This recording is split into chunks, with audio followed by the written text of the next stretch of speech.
नमस्कार बंधुरा, आमी श्रावणी। आमी चले एसेছি आरो एकटी रेसिपि निये। चलो रेसिपिटा ताहले एकबार देखे नि।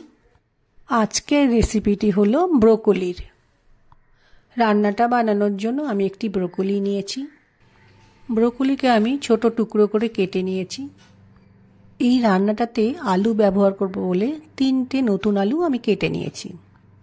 প্রথমে ব্রোকলিকে আমি গরম জলে দিয়ে মিনিট দুয়েক একটু ব্লাঞ্চ করে নেব। 2 মিনিট মতো ব্লাঞ্চ করার পর ব্রোকলিকে আমি একটা প্লেটে তুলে রেখেছি। রান্নার প্রথমে গ্যাসে একটা কড়াইয়ে আমি একটু সরষের তেল গরম করতে দিয়েছি। তেল গরম হয়ে গেছে, একটু জিরে ফোড়ন দিলাম এবং একটু শুকনো লঙ্কা ফোড়ন দিলাম। এরপর একটা দারচিনি ফোড়নে দিলাম। এবার ফোড়নটাকে একটু ভালো করে ভেজে নেব। ফোড়নটা ভাজা হয়ে গেলে কেটে রাখা আলুগুলো দিয়ে কিছুটা সময় একটু ভেজে নিতে হবে।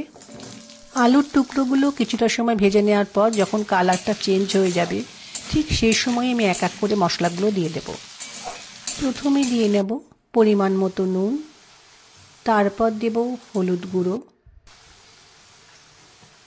এরপর দেব ঝালের জন্য লঙ্কা গুঁড়ো,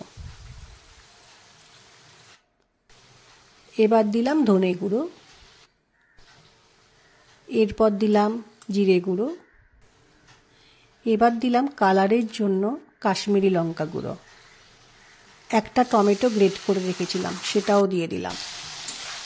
এবার খুব ভালো করে কিছুটা সময় কষাতে হবে। যারা ব্রোকলি খেতে পছন্দ করো না তারা এইভাবে বানিয়ে দেখো, খুব টেস্টি হয়। আলুর টুকরোগুলো দিয়ে কিছুটা সময় কষিয়ে নেওয়ার পর ব্লাঞ্চ করে রাখা ব্রোকলি দিয়ে মশলার সাথে খুব ভালো করে মিশিয়ে নেব। ব্রোকলি দিয়ে কিছুটা সময় রান্নাটা করে নেওয়ার পর আমি এর মধ্যে একটু জল দেব।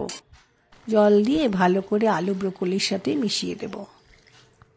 জলটা দেওয়ার পর ঝোলটা ফুটে উঠলে গ্যাসের ফ্লেমকে লো করে আলু ও ব্রোকলি একটু সময় সেদ্ধ হতে দেব।